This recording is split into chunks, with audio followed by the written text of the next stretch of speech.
Frotte ça sur ton visage, et tu deviendras la plus belle femme du village.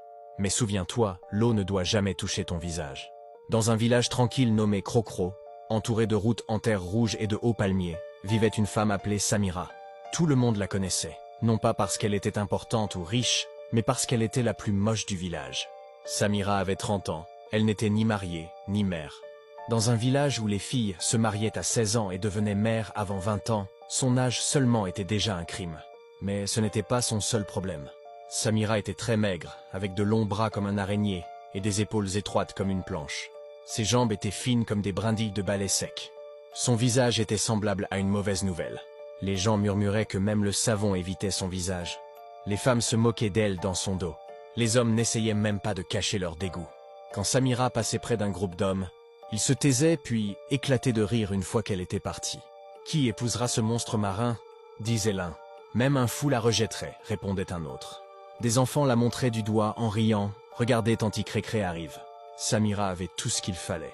Elle vivait seule dans une petite maison de boue, à la lisière du village, héritée de ses parents décédés.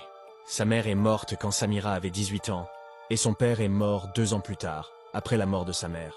Depuis, sa vie n'était qu'un long chemin de solitude. Chaque matin, elle se levait avant le lever du soleil. Elle balayait sa cour, allait chercher de l'eau au ruisseau, préparait une nourriture simple, puis allait vendre des légumes au marché. Elle travaillait dur, mais restait pauvre. L'argent qu'elle gagnait servait à se nourrir et à réparer sa vieille maison. La nuit, elle dormait seule. Pas de souffle de mari à ses côtés, pas de pleurs d'enfant pour la réveiller, juste le silence.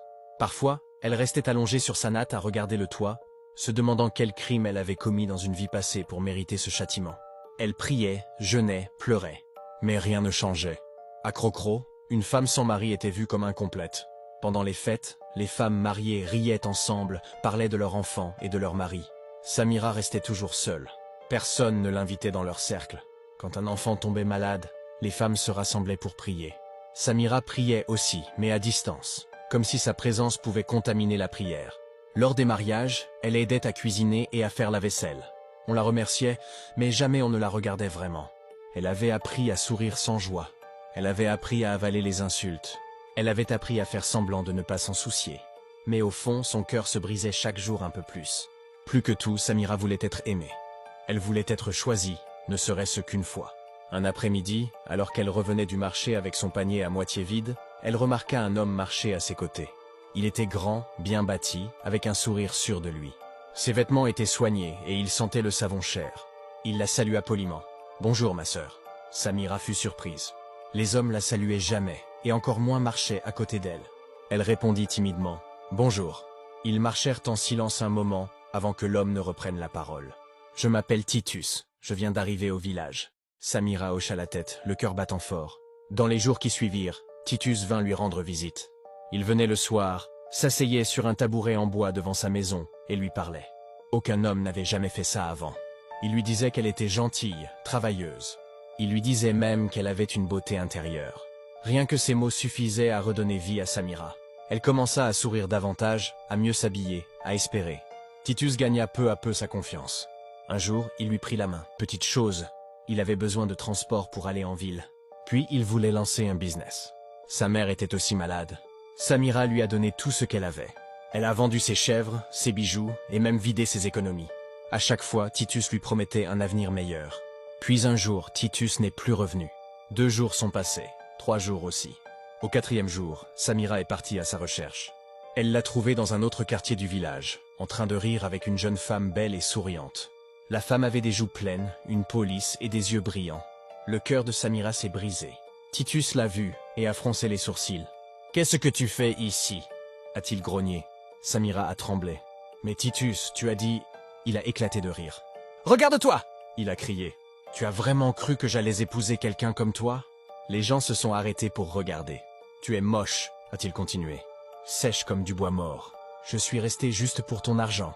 Maintenant, j'ai trouvé quelqu'un de jeune et de belle. » La jeune femme éclata de rire. Samira a senti le sol se dérober sous ses pieds. Titus est parti sans se retourner. La foule s'est dispersée, chuchotant et riant. Samira est restée là, tremblante.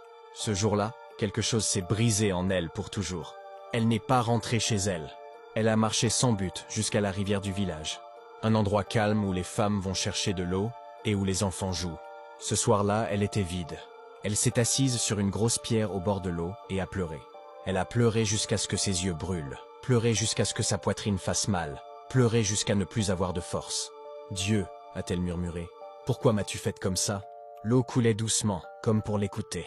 Soudain, elle a senti une présence. Quelqu'un se tenait derrière elle. Samira s'est retournée lentement. Une vieille femme était là, courbée par l'âge. Ses cheveux étaient blancs comme du coton. Ses yeux étaient perçants et étranges, comme s'ils pouvaient voir à travers l'âme de Samira. « Ma fille !» a dit calmement la vieille femme. « Pourquoi pleures-tu comme quelqu'un qui a perdu son destin ?»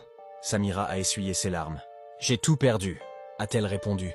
La vieille femme a souri faiblement. « Non !» a-t-elle dit. « Tu as seulement perdu ta patience. » La vieille femme a sorti un petit bol en bois rempli d'une poudre sombre. « Frotte ça sur ton visage chaque jour et tu deviendras la plus belle femme de ce village. » a-t-elle dit. Le cœur de Samira a raté un battement. « Mais souviens-toi » a averti la vieille femme. « L'eau ne doit jamais toucher ton visage. » Et sur ces mots, la vieille femme a disparu. Samira était restée là, tremblante, fixant la poudre. Sa vie allait changer.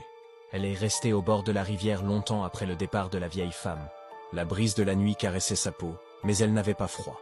Ses yeux étaient fixés sur le petit bol en bois dans ses mains. La poudre à l'intérieur semblait étrange. Elle était sombre, presque comme des cendres mélangées à de l'huile. Elle n'avait pas d'odeur, mais elle semblait lourde, comme si elle portait quelque chose de plus qu'une simple herbe. Son esprit était confus. La vieille femme était-elle réelle ?